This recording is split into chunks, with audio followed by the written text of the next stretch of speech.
Alam sa guys, another day, another job. Ang ituturo ko naman sa inyo at ipapakita ko kung paano mag-install ng shower glass sliding door. Ngayon ko lang ipapakita sa inyo guys kung paano ko nag-install ng sliding glass shower door.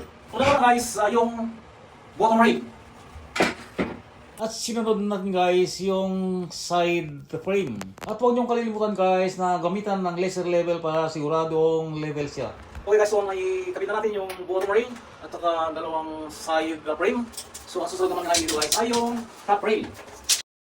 So nagkabit na natin guys yung top rail. So ngayon guys, ikakabit na natin yung wheel ng glass door. So ang style pala guys, ang pagkabit ng glass ay kailangan i-align mo muna sa bottom rail. Saka mo isabit yung mga wheel doon sa top rail, saka mo ilagay yung mga screw. At isinunod na rin natin yung right side door. Parehas din ang ginawa natin sa left side door. Ang pagkabit pala guys ng left at saka side frame ay mayroong screw na nakamount sa wood frame.